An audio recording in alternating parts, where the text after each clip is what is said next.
Welcome, everyone, to episode 6 of the Coffee Break podcast with your host, Stephen Coffey. Today is a bit of a different podcast. I know every single week we sort of go over the weekly updates as to what's going on in the sports world.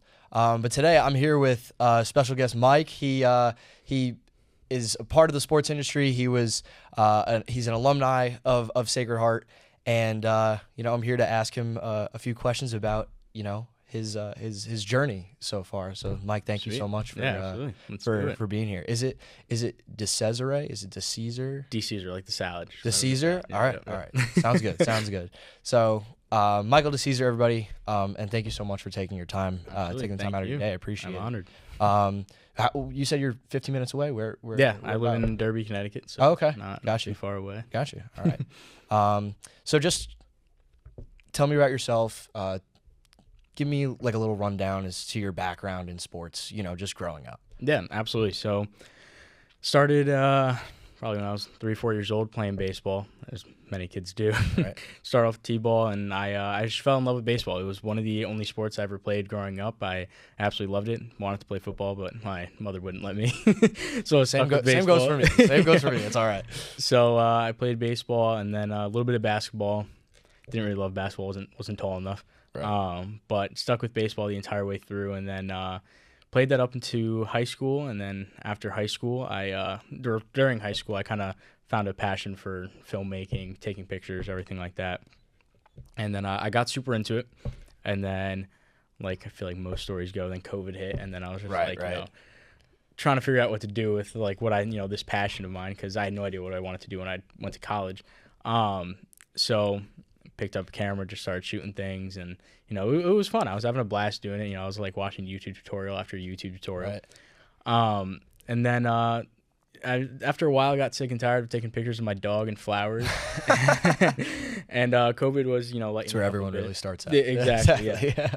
So after that, I think I shot a DM to the general manager of the Hartford Yard Goats, which is the AA team for Rockies, just asking him shoot a game, and he didn't respond. So I kept going. I was a little bit persistent, so I sent him an email. Okay. And this was, I forget, I couldn't even tell you what month this was in. It was right before the season started. And what year was this? This was 2020. Okay. Oh wow. Okay. This was right when baseball was kind of start and stop and whatever. Gotcha.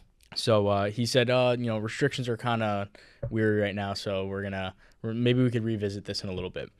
So summertime came, and restrictions were coming up a bit, and so I shot him another email. Hey, we're just wondering if I could come shoot a game.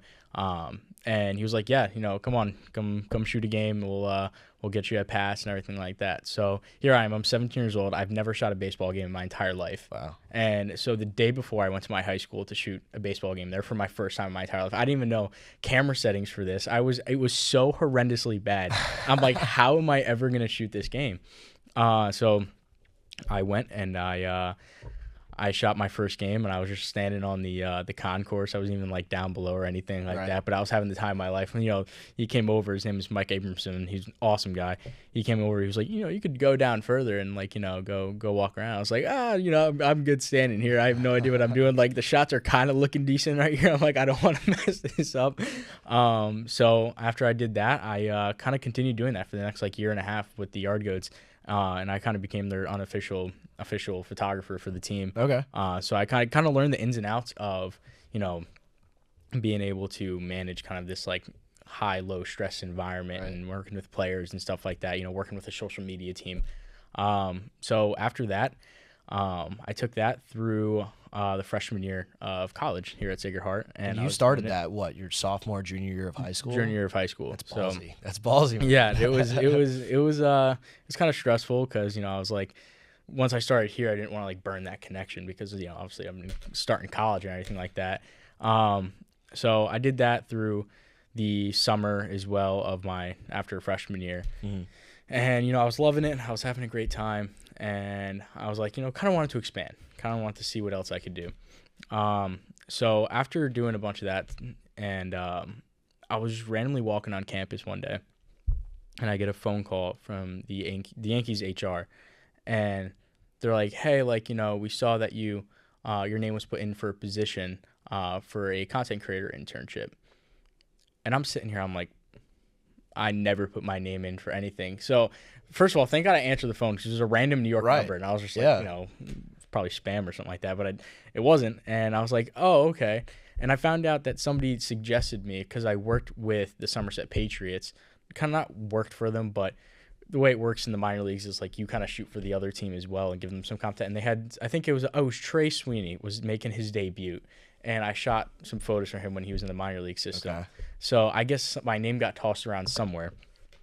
And so after I got that phone call, I was like, holy crap, like, this is insane. What do you mean? Like, I'm, got my name in college. You're getting a call from the Yankees. Like, right. That's unreal. Exactly. It's unheard of. So I was like pretty crazy about that. And then, so I went through the whole interview process, and then, now it's sophomore year, so I'm in my dorm, and it was really funny. I had like my suit and tie and then my shorts on, interviewing on my Versace countertop. And I told all my roommates, I'm like, get out. Everybody's got to get out. I'm not risking any of you being stupid in here. So after I did that interview and everything like that, they were like, oh, you hear back from us. I think they said in like 2 weeks or so. So I was like, all right, cool. Sounds good. And now like the playoffs are going on. And so I'm like waiting to hear back. So 2 weeks comes and goes. So I was like, all right. It was a good run. It was an honor to even interview for the position. Right. So after that, I want to say it was like almost 3 weeks now went by. And I'm sitting in my dorm, and I'm kind of like bummed out. I got everybody, because I told everybody, and now everybody's asking me like, oh, did you hear back? Yeah. And I was just like, no, not yet. So after that, I took my buddy Cam and my buddy John, and I was just like, you guys got classes today. What are you doing? Like, no, we're just chilling. I'm like, you just want to go into the city, like go to like the MLB store? Like, I've never been. And they're like, yeah, sure. So we just took like a random spontaneous trip into the city, hopped on the train. And I remember I packed like 2 portable batteries because my phone battery was really bad, and I was just so nervous that my phone was going to die, and if like they called me, I just like wasn't going to answer. I wasn't going to be able to answer. So we go to the city, we go to the MLB store and everything like that. We go eat, we come back, and it's like 6 o'clock. We just get off the train, and we all get in my car, and we're all sitting in my car, and we're driving home, and that same number pops up again. Wow. Calling me.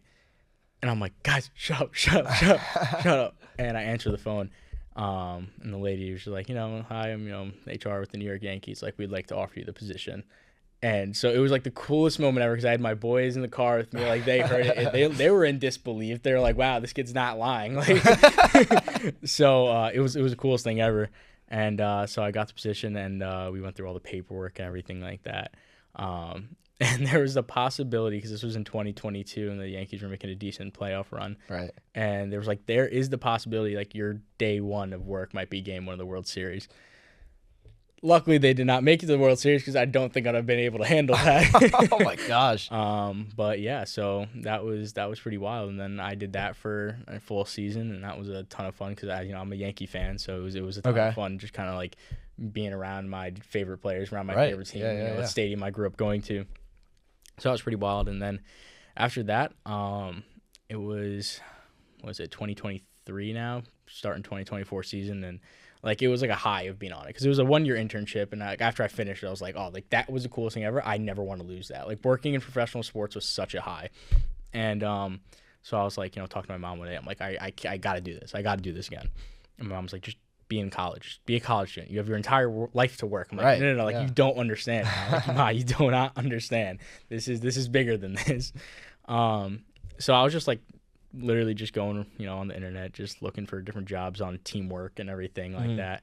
And thinking of like, the jobs I could work being in school. So, I'm looking at like Rangers, Knicks, different stuff, Islanders. And then I looked for the Mets. And there was a position. It was a social media content creator. And it was more like making TikToks with the guys, like, questions of the day and stuff like that. Like, mostly like stuff. Yeah, mostly that stuff. And I'm like, it wasn't exactly like what I had my background in, but I'm like, let's like, expand the background and like, see what more I can make. So I applied for the position, and I kind of told them that, I have, some history of working with players and stuff like that. But I love like, live content. I'm big into live pictures and video and everything. That's what I'm used to. Mm-hmm. And so I know they already had a really good like photo team. Their photos, they were locked in on that. There was no need for me. So I kind of pitched them video, which I lightly did. Okay. It wasn't my thing, but I was really getting into it now. And so I pitched them the idea of like, hey, imagine, like, you know how you get your photos live? Mm-hmm. What if we had the same exact thing just with picture or with videos instead? And I was like, I could send them, live right after I take them. And they're like, oh, that's really interesting. We never thought about that. They're like, all right, they're like, give us a month or so. We're gonna get back to you. And I was like, okay. So truly almost exactly a month later, they come back and they're like, hey, so we actually created a position around what you want to do. And so we're going to have you just apply for that. And so we can, get you on the position. Okay. I was like, cool. Sounds good. Yeah. So I got that and then applied for it and then got started with the Mets. And that was a road that was going to be a lot of fun. And I didn't realize that starting it. But, it was a lot of cool opportunities. And then that's what I did for the last 2 seasons. It's been a blast. So. That was 2023 when you started with the Mets? 2024. Yeah. Okay. So and I worked at did you start like the beginning of that season? Yeah. So I started the beginning of that season. So I was with them from 0-5 straight through. Right. Yeah. And I'm sitting there when we went 0-5, and I'm like, oh no. What did I get myself into? I know. I was like, oh man, like this is gonna be real interesting. But it all worked out. Yeah. So I mean, look at you now, I guess. Yeah. You know what I mean? Just to take it back a little bit. As a kid, what was your dream job? Were you like, did you always want to be did you want to be a professional baseball player at one point? Did you always think that you were going to end up working in sports? Did you know you wanted to work in sports? Not necessarily. So growing up, I obviously, like we all did, the dreams like, oh my God, I want to be in the MLB and I want to be, crazy baseball player or whatever. And then obviously as that dream slowly became less of a reality because I wasn't playing travel ball or anything like that. Right. So I was just like, just kind of doing my thing. After, I want to say sophomore year of high school, like my plan was I wanted to go to school to Embry-Riddle down in Florida to be a pilot. That was like what I really wanted to. I had that passion to be a pilot. And that completely all ended when I picked up a camera and I could care less about being a pilot anymore. I was just like, I'm going to figure out what to do in this, this situation. So it was definitely shifted. And I don't think I knew about working in sports until, I don't even know. I wish I had a better story. I think I just gained consciousness one day that I could probably work for a baseball team doing this stuff that I'm doing. So it just literally started with that DM to the Hartford Yard coach. Right. Yeah. I mean, growing up for me, it was like, hey, I want to be the next David Wright. I'm sure it was you. Like, I want to be the next Derek Jeter. Exactly. Right? Yeah. Exactly. So that's pretty much how it starts for every kid. So absolutely. So when did you find out that you did want to work in sports, and was there a specific moment, or was there anybody that influenced you? Yeah. So absolutely. It definitely was when I was working for the Yard Goats. And this lady, Gabby Riccardi, she came down. She was working for the MLB, still does, but she had a different position, and she was doing I forget if there was a player doing a rehab assignment or something like that, but she was down there, and she told me all that she did with the MLB and everything like that, and I'm like, oh my gosh, this is a real market. What she was telling me she was doing was my dream job. Okay. And I'm like, this is insane. And then that's kind of when I realized wait, I could do this. This is something I could do. This is maybe something I could go to school for. I could do more than what I'm just doing right now. So she totally influenced me to, realize there's more to this than just, taking pictures and stuff like that. Right. It's not just a hobby. It could be so much more. Yeah. I mean, me for middle school going into high school, I wanted to be an orthodontist. Yeah. Because of how my orthodontist told me, oh, we make so much money. Right. And I'm just like, Mom, I want to do this. Yeah. And then, the whole science gets in the way, and I'm like, absolutely. Yeah, I'm not a science kid at all. So, but yeah, and then, following that was oh, okay, I really love guys like Gary Cohen. I love guys like Howie Rose. Yep. I'm not a big Michael K fan, but I'll throw Michael K in there. I like John Sterling a lot. Yeah, so, those guys, they really, I'm just oh, man, I really want to, be sitting in their seat one day. Right. So, absolutely. So what drew you to Sacred Heart, and what was your experience like here, and how was the sports communications program? Yeah, so absolutely. So I wish I could say I was completely uninfluenced to come here, but my mother, father, sister, aunt, uncle, and brother-in-law all went here. Okay. So as much as I looked at other schools, I was like, there's nothing that compares to Sacred Heart. Right. it was a joke compared to like so many other schools. Like the biggest thing I laughed at was like other schools I had toured. They're like, oh, this is our brand new building from like 2015, and I'm like, Sacred Heart just put up 9 buildings last year. Like there's no comparing that. And they're still doing like Oh, renovations every year. It's so. the coolest thing. Yeah. So there was no doubting that I was gonna go here. And then I was a marketing major for 3 years, and Okay. again, don't know why, and I kind of realized I was gonna switch when when you were doing all the stuff for the Yeah. Yargoats and the Yankees, Yep. you were still a marketing major. Still a marketing major. Wow. Okay. So it wasn't until senior year that's when I really started the Mets position, Okay. and I was like trying to do the same old excuse to get out of class because I had a game, and the professors just weren't having it. They're like, no, figure it out.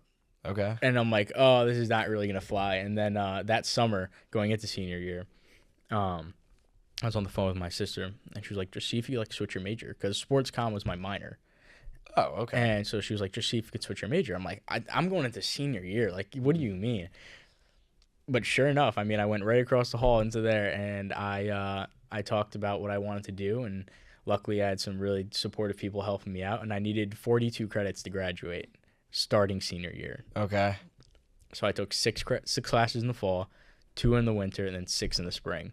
And that got me my 42 credits to graduate on time. So I had to go through all classes, like, photography 101, everything. Right. So that I had to do. So it was, being a senior in a freshman class, it was interesting for a bit, but it all worked out. And, I enjoyed that year more than anything, because I was just like, wow, like, this is what I want to do. Yeah. Like, I'm in classes, like, you're telling me, like, I get to edit a video for homework. Like, what do you mean? Like, this is what I do. Like, this is awesome. Like, I was done looking at, different economic equations. I was like, I don't care. I'm done. So, being in the program and starting everything off, from the start was just awesome.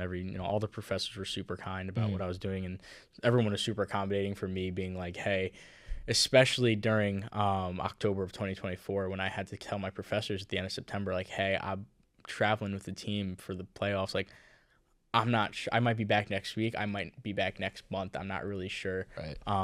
And they were like super accommodating for that. And like, I was getting all my work done. Like, I was sitting in the hotel room covered in champagne, working on Blackboard to get my assignments done. And I did. And I was very, very happy how everything turned out. So, the program was awesome, and it set me up for so much more. So yeah. I mean, awesome. as a whole, when the shift from high school to college, it's just like, instead of sitting in a classroom learning about, Abe Lincoln and like Thomas Edison and all those like science, history guys, like you're switching up to, you go to college to learn stuff that you want to do in the future, which is amazing. And that's, I've loved every second so far, which is great as well. Were there any classes that you really loved, or there professors that you really loved?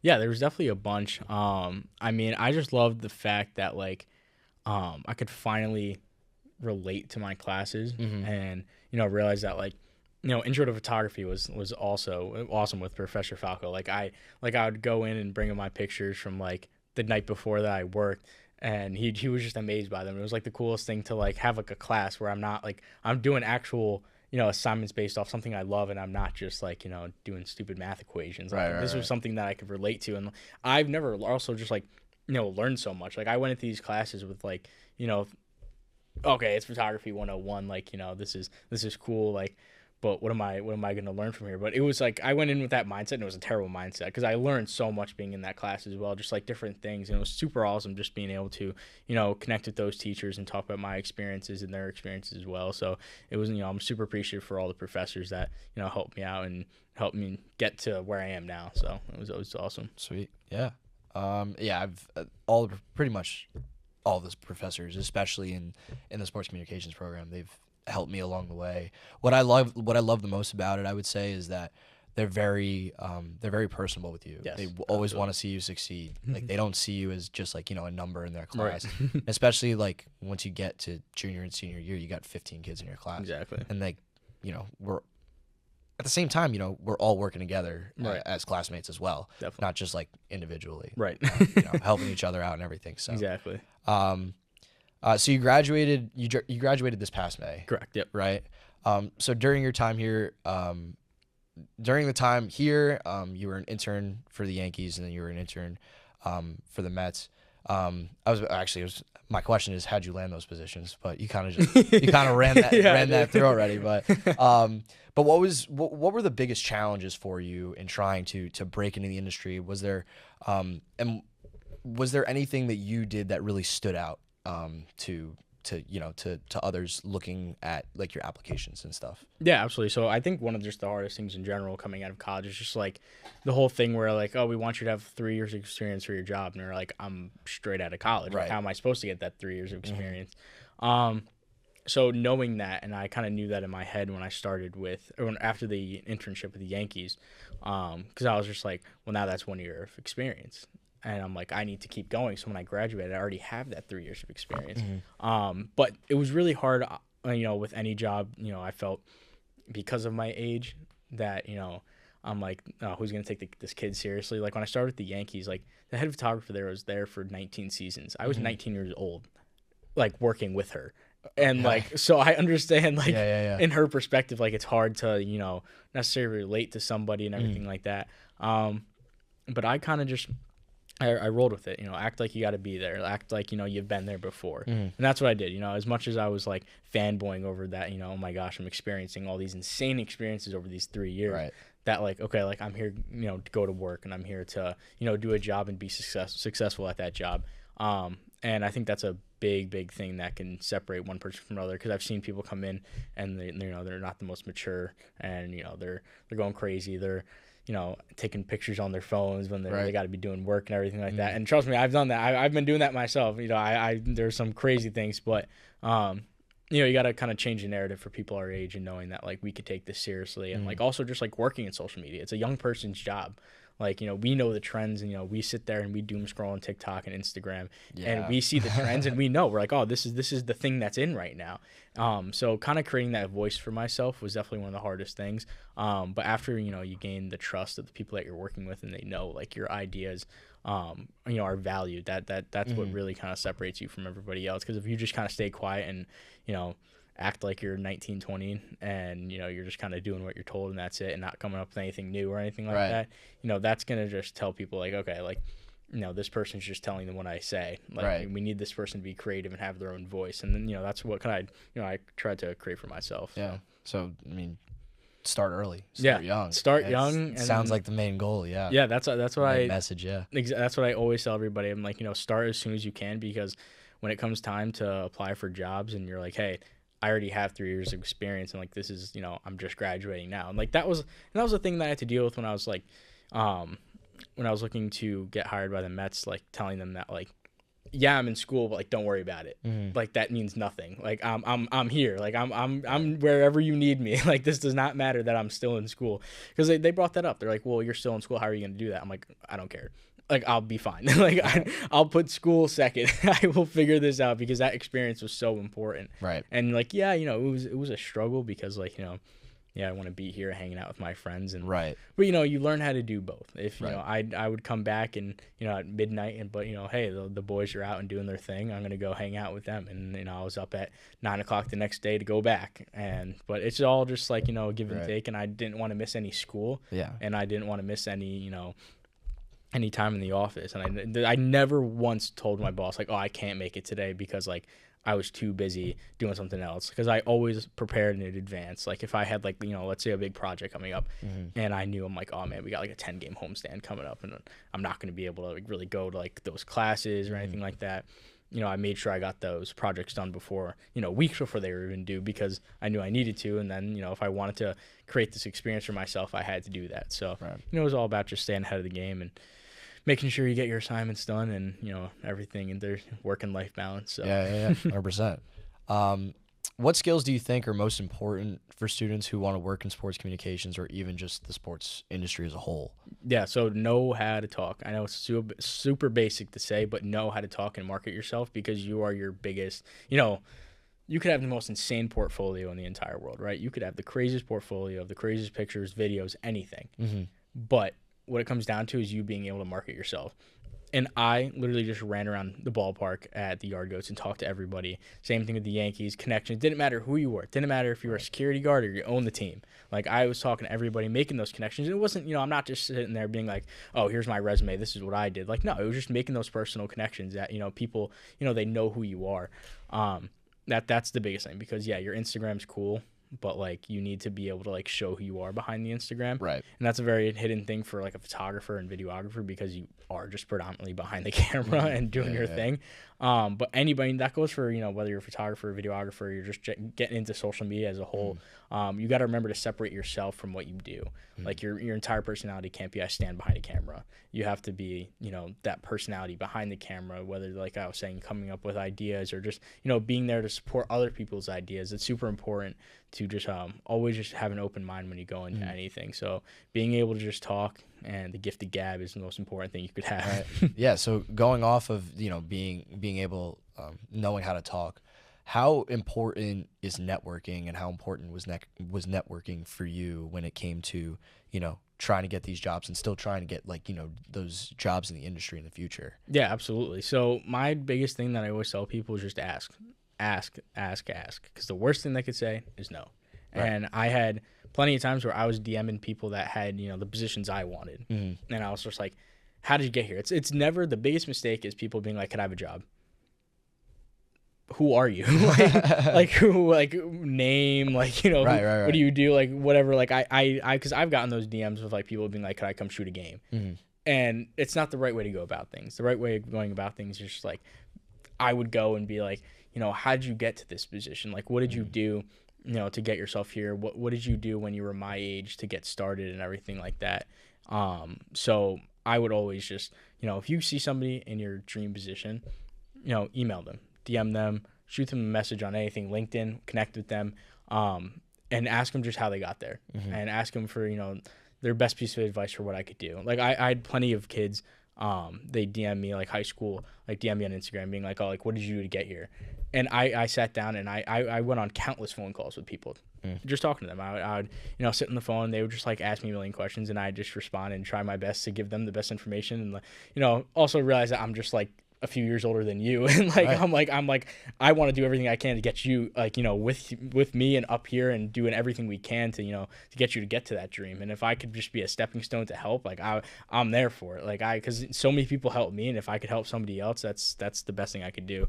But for networking, just always remember just to be respectful when you talk to people and everything like that, and not just flood into somebody's comments being like, yo, this is crazy, let me get a job. Like, right. Yeah. And just being professional, because that's what this whole industry is about, especially when you're at a young age. You got to be more professional than you think, because you're working with people that are definitely much older than you and might not take you as seriously. So the more you can do, the more professional you can be, is it's going to be taken in your advantage. So right, 100%. So you're most recently with the Mets. Take me through just a day in the life of what it was like working for the Mets, or even like a week in the life. Yeah. So we'll start with like at the beginning of a homestand, let's say. So beginning of the homestand comes up. Let's say just like a normal 6-game homestand.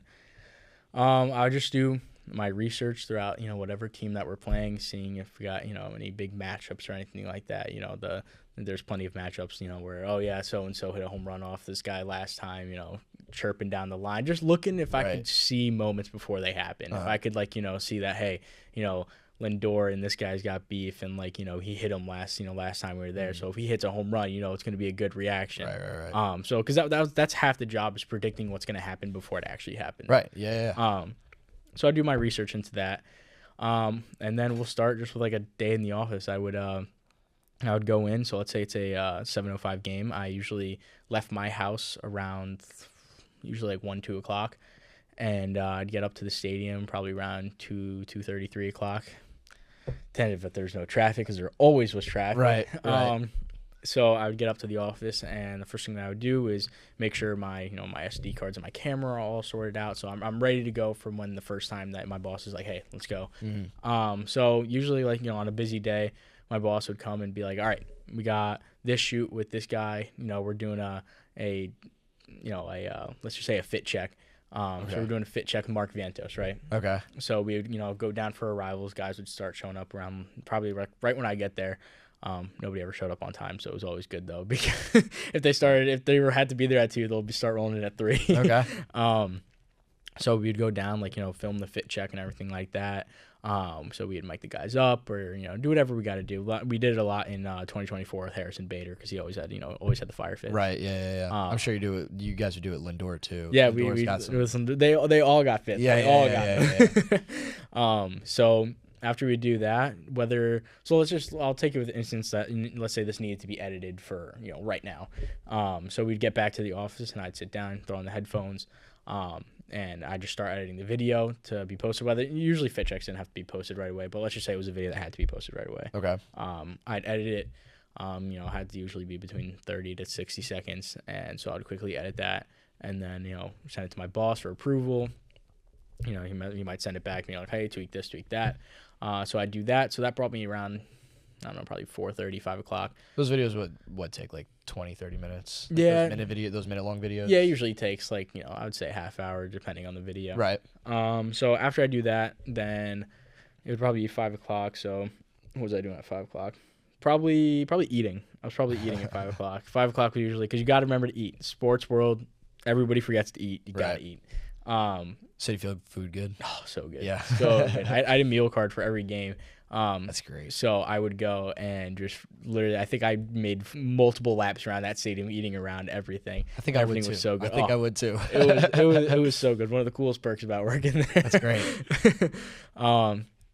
So after that, I would come back, make sure my setup's all good for what I got to do. So I would usually start in a wide angle lens because I was usually just doing pregame stuff. Mm-hmm. So just trying to get player reactions, interacting with fans, stuff like that. I might put my camera on a gimbal to run out with a few of the guys while they were warming up. And then usually if there was a pregame ceremony thing going on, I would film that. And then when the players came out, there'd be a few little things example, Lindor, every time he warmed up after that, he went to the first base gate to sign autographs. Okay. There's the small little things that you knew certain players did. Right. When Soto, when he was going back into the dugout, he would stop on the first baseline and the foul line, and he would kneel down. So certain things like that, certain quirks I knew that these guys did that I mentally all right, let me get this shot. So I had that list kind of running in my head. So after that, and national anthem hits, and then I would usually film the players coming out of the dugout. So whether that was me kneeling down right at the dugout, or I'd go down to the first baseline for when Soto did his thing, stuff like that. And then so players run out, I do that, and then that's when I get back into the well, which is right next to the dugout.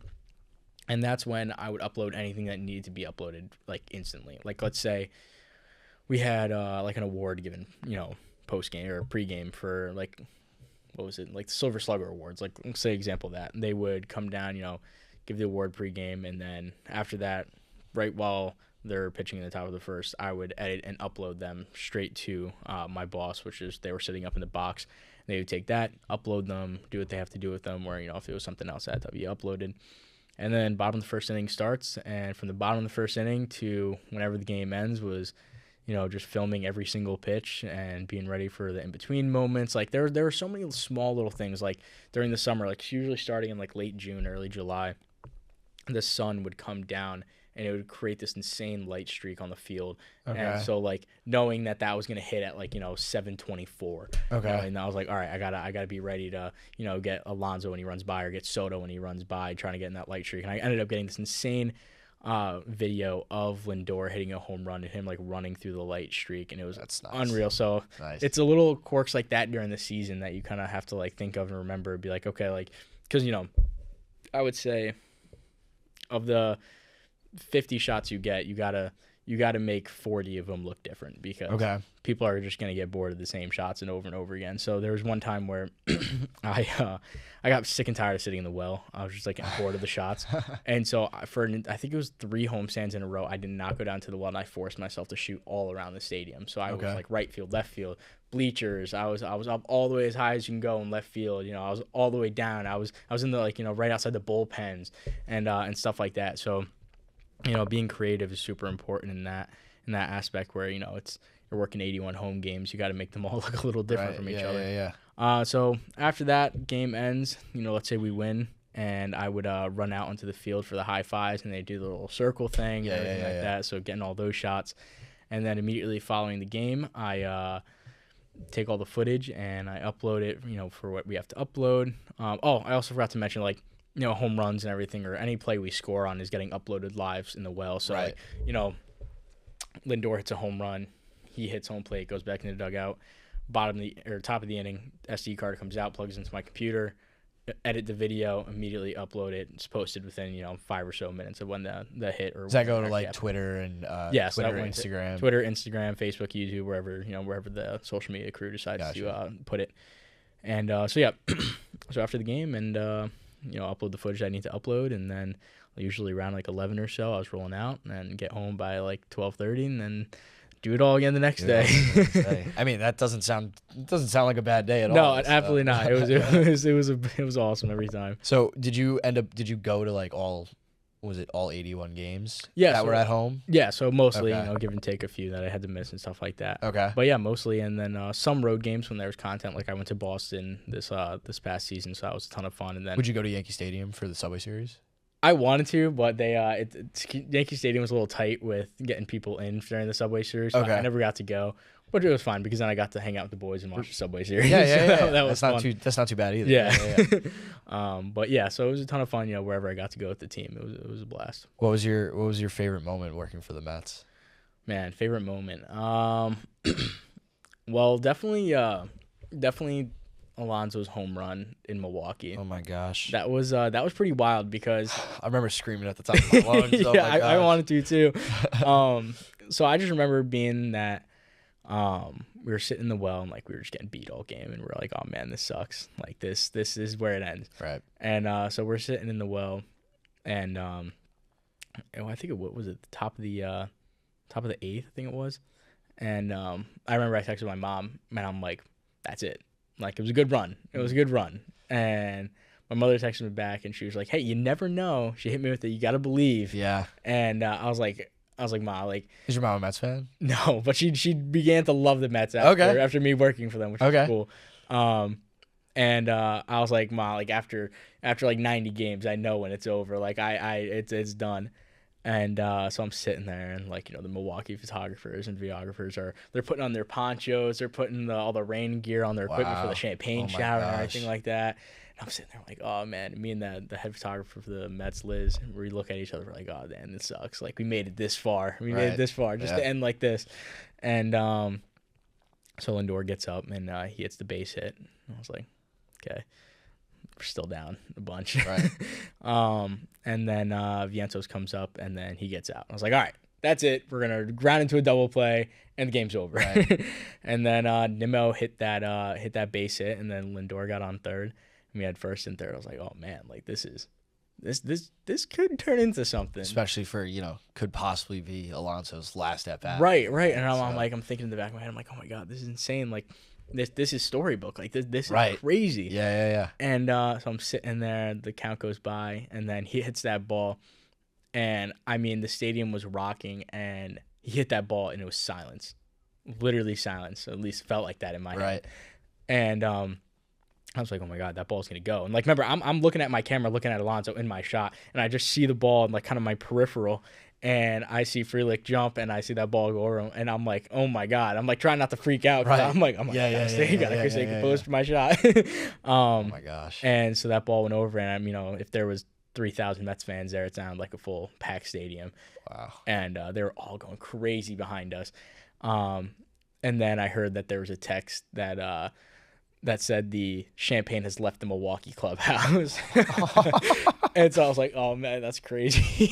And then they ended up scoring another run after that. Yeah. And then Winker came in. And, Yeah, and then that was crazy. And then that was the champagne celebration that we went on. And we just went crazy in there. And that was, every champagne celebration during that. I was in 3 of them, and it was just wild because, I grew up living in those moments on TV. Mm-hmm. Like, I was like, oh, this is the craziest thing ever. It must be insane to be in those locker rooms, right? Right. To being in those locker rooms and, being covered in champagne and having the guys spray champagne all over you. Like, it was wild to be, included in that. And it was just such a cool experience. And then I would say another cool experience was when we were in Atlanta, and that was a wild doubleheader because of the weather. Yeah, so the whole route that we went through for the 2024 playoffs was we went from New York, we had a layover in Chicago, then Milwaukee, from Milwaukee down to Atlanta back up to Milwaukee, home. I didn't go to Philly. Were you there for Game 4 of that Philly series? Yes, for Lindor's Grand Slam. Yes, I was there for that. I just didn't go to Philly, but I was there for all those games. And then after those games, out to LA and then back, and then out to LA again and back.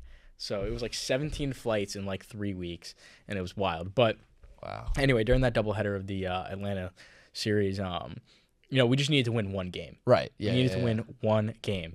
And that game was so back and forth. We were losing the whole game, then we came back, then we lost it. Yeah. And we were waiting, and Lindor was dealing with some serious back issues. I don't know if you remember. He was not okay for that series. And so now I'll rewind back into probably the middle of the season when we were kind of just picking up speed in 2024. I had this idea, not original idea, but I had this idea. I'm like, oh, we should have a player sign the front of my lens. Like I have this matte box and this glass, and then you can sign it. It's like it's been a thing in sports. I saw the video. I was watching the video. I was just researching your YouTube yesterday. I saw the video of the door sign, and it's so sick. And I had this idea. I'm like, oh, it would be so cool. I went to my boss. And I'm like, how cool would it be if we did this? And he was like, we need a moment big enough to do that. Like that's a big thing. Like we'll get clowned if we do that after like a Marlins walk off in July. Like it. So I was like, all right, yeah, definitely good idea. So waited, and then I brought all the stuff I needed with me. Okay. I researched it. I did trial runs on my own to see what f-stop I needed to be at. And then with the right marker, because people do it with Sharpie, and Sharpie never works. So you got to do it with a paint marker, but you got to do it with a certain paint marker so it doesn't drip. Okay. Whole big thing. So I tested it, and it was ready to go for when I needed it. Okay. And then after Lindor hit that home run that essentially sends us to the playoffs. Oh my gosh. I was like, this is it. This is it. Yeah. So I text my boss. I'm like, should we do this? He was like, oh, you have the stuff. I'm like, yeah. He was like, yeah, do it. So when they all came in after the game ended and everything like that, I ran out while all the players were giving each other hugs and everything like that, and I had the glass on the front of my camera. I had the Sharpie in my back, or the paint Sharpie in the back of my pocket, and we were running around, and the executive producer for the team who helped me out with this, he got Lindor. And he handed him the marker and set up the shot, and I got that shot, and it was the coolest thing because that video skyrocketed. It's like 1 million views right off there on Instagram. So that was like the coolest thing, and I was like, the vision was so there. Like I had this vision for so long, and finally made it happen. And it was the coolest thing. I'm like sending pictures of the glass because I still have the glass. It's in my house right now. Yeah. And it was just one of the coolest things to have. So that was definitely a fun experience. Yeah, I'm sure that entire playoff run, my God, definitely wild. Wild. So what is something baseball fans wouldn't know that goes on behind the scenes, whether that's pregame, postgame, whether that's in spring training, whether that's in the postseason? Yeah. So a lot of people don't realize that these guys don't just like go out there, play some baseball, come home, and that's it. Like there's so much more that goes on in these guys' lives, because these guys might be your favorite baseball players, but they're dads, they're husbands, they have a whole different life that they gotta go through. So kind of managing that with the players, and realizing that these players, like, we want them to realize that we are not just like, oh my gosh, we need you for content, we need you for this, that like they have lives, and like we know, like, hey, it's okay, like when this guy he might be in a bit of a slump. All right, let's back off with the content with him a little bit, let him kind of regain his footing again, and we go back into things, and realize that, okay, yes, these guys get paid millions of dollars to do what they do, but they're people, and we have to realize that, and just like how you wouldn't want to be bothered if you're having a bad day, we can't bother them if they're having a bad day. But then also the switch off to that, like the content that is like, the fit checks, or like, the tattoo tours. We did a bunch of those videos with guys, and getting to like know the guys' personalities other than, just playing 9 innings. Right. Like that's a really big thing that I try and push on, so many different whether it's sports or different things, like just getting to know the actual guys outside their sport. Mm-hmm. And that's what I love doing. Those were some of my favorite videos I made, that we just got to like sit down with the guys and like just talk to them and being like, who are you? Where'd your background come from? And stuff like that.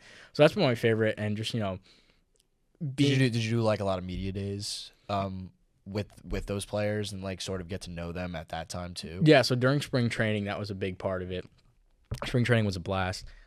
Just being able to like, really connect with the guys, because like it makes it easier for, if they knew who I am, it makes it easier to shoot content with them when I'm telling them. Cause like, it's the New York media. There's a million people that 100%. are trying to ask them questions, do everything. 100%. So, if they feel comfortable when they do things with me or do things with my coworkers, that's what makes everything so much easier to, work with people. They aren't, so flustered when they're trying to do things. Right. So that's, a big advantage of when we do like different media days, that we had like the setups for everything, and like they know who we are. They know that, we're going to be as, this will be as quick as possible, and we're not going to sit here and take up all of their time. Right. Yeah. So just being able to connect with those guys and make real connections, and they know we're not just like hounding them for different, content, and we're not just using them for content. That we care who they are. We like to get to know who they are. So in your time working for the Mets and the Yankees, you can take a player from both. Who was like the guy that the coolest guy that you met from both the Mets or the Yankees? Whether it was, a player or even like one of the guys on the coaching staff. Yeah. Oh man, that's a really good question. I'd say one of the coolest guys just to talk to is Sean Manaea. Like he's just actually, like, that doesn't surprise me. Yeah, he's just generally one of the coolest guys ever. Like we've had a few conversations. Like he's just such a down to earth guy. And like, he's just like, you can tell he's just out there really just having a blast. Right. And, he's not, caught up in the fame. He's not caught up in anything. Like and even just like seeing his interaction with fans, like, he'd be sitting up on the top step during games, and like kids are behind the dugout, and he would just be like playing rock, paper, scissors with them, or doing fun stuff with the guys. And like, it is so cool to see that and to have a guy like that in the league. So he was definitely one of my favorites. He's an awesome guy. Yeah. He seems like a really cool guy. And especially like, he was hurt for the majority of the year last year, and I guess really didn't have much to worry about. Right. Yeah. So really rooting for him this season. But yeah, 100%. He's starting out the season in the bullpen, and now he's technically the highest paid reliever in baseball right now. So, but hopefully he makes his way back to the rotation. If one of these guys falls off, that's in the rotation right now. So absolutely. What advice would you give to your college self? To my college self,